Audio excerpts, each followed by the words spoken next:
Esporte é saúde, praticar skate é saúde, praticar natação, caminhada, mesmo no frio, Rodrigo, no frio é que você não pode parar, né?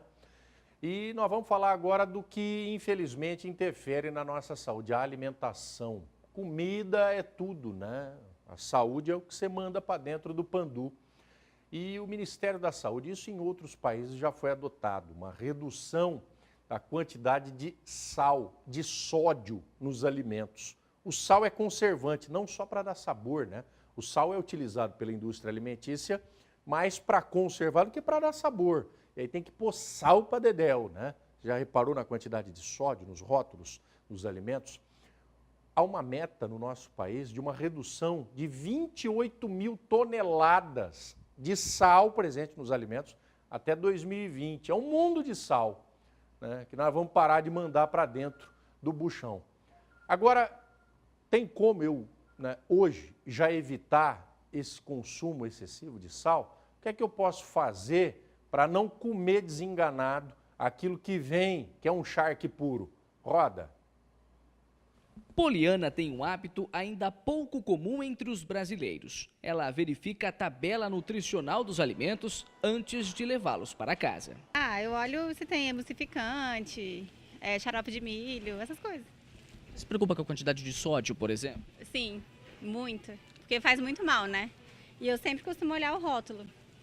Então, no seu caso, na hora de fazer as compras, então, a tabela nutricional tem uma influência positiva, então? Tem. Muito. Só que às vezes eles escondem, né? Algumas coisas da gente, mas eu procuro o mais saudável possível, assim. Só que na correria do dia a dia, muitas vezes, informações importantes, como a composição dos produtos, ficam em segundo plano. Dona Maria admite que quando sai às compras, a prioridade dela é outra. Eu pego lá, o que está mais em conta e levo. E acaba não olhando, então, o que tem lá? Acaba não olhando. Minha filha sempre chama atenção para mim disso aí. Sabe, eu acabo não olhando, mas levo. Mas quando o assunto é a quantidade de sódio presente nos alimentos, é bom ficar atento. Afinal de contas, a substância tem relação direta com a nossa saúde. O problema é que nem sempre observar o que diz as letras miúdas das embalagens é o suficiente. Não tenho, assim, o conhecimento de o que se pode ingerir ou não desse produto. Tenho 70 anos, eu gosto de coisa mais natural, então eu procuro dentro do que dá. Mas às vezes não dá para escapar. Não. Segundo o Ministério da Saúde, cada brasileiro consome em média 12 gramas de sódio por dia. É mais que o dobro do recomendado pela Organização Mundial da Saúde. A substância, usada para realçar o sabor dos alimentos e também para ajudar a conservá-los por mais tempo nas prateleiras dos supermercados, está presente em quase tudo, principalmente nos chamados alimentos processados, inclusive nos doces. Os alimentos processados, eles precisam ter um maior tempo de prateleira, né? E geralmente os produtos processados, eles são mais saborosos. Por isso que são tão procurados, pela praticidade e pelo sabor. O primeiro acordo entre o Ministério da Saúde e a Associação das Indústrias de Alimentos foi de 2008 ao ano passado. Neste período, 17 mil toneladas de sódio deixaram de ser consumidas pelos brasileiros. A primeira etapa atingiu os pães de forma, as bisnaguinhas e as massas instantâneas, que só para se ter uma ideia, tem em média 1,6 grama de sódio por porção. Salgadinhos industrializados, biscoitos e maionese também entraram na lista, além da salsicha, da mortadela, das sopas instantâneas e do hambúrguer. O novo acordo, que vale até 2020, volta a focar nos pães de forma, que a cada 100 gramas vão poder ter no máximo 0,4 grama de sódio. No caso das bisnaguinhas, a cada 100 gramas, o limite de sódio é de 0,35 grama. E nas massas instantâneas, até o final do ano que vem, não poderão conter mais do que 1,84 grama de sódio a cada 100 gramas. A redução parece pequena, mas com estas medidas, o governo pretende tirar mais de 28 mil toneladas de sódio da alimentação dos brasileiros. Mesmo tendo essa diminuição, se o brasileiro tiver uma quantidade grande de consumo de alimentos processados, ainda assim ele estaria acima do que precisaria da quantidade de sódio. Além de ter uma alimentação balanceada, a dica da nutricionista é ficar atento ao que está escrito nas embalagens dos alimentos antes de colocá-los no carrinho. É muito importante destacar que o sódio ele é importantíssimo para o nosso organismo. A gente precisa do sódio, ele é um mineral fundamental para a nossa sobrevivência. Ele tem várias funções, inclusive o nosso sistema nervoso central, para impulso de energia, para a quantidade de líquido, esse equilíbrio do nosso organismo, o equilíbrio ácido-básico. Então a gente precisa do sódio, a gente não pode correr tanto assim do sódio, porque a gente precisa. Só que na nossa alimentação natural, nos alimentos íntegros, né, eles já vêm com o sódio.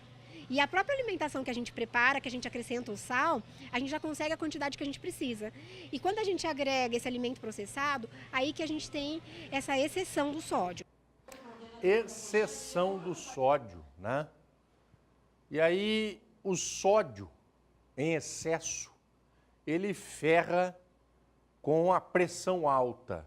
Mas primeiro, ele ferra com um órgão importantíssimo. Quem está aqui para falar comigo? Doutora Mirela Alonso. Ela é enfermeira do Instituto de Nefrologia. O sal vai para nos rins, né? É bem isso mesmo, doutora? Ele interfere diretamente na saúde renal? Sim, o sal é um importante elemento da nossa nutrição e que tem que ser revisto pelos brasileiros.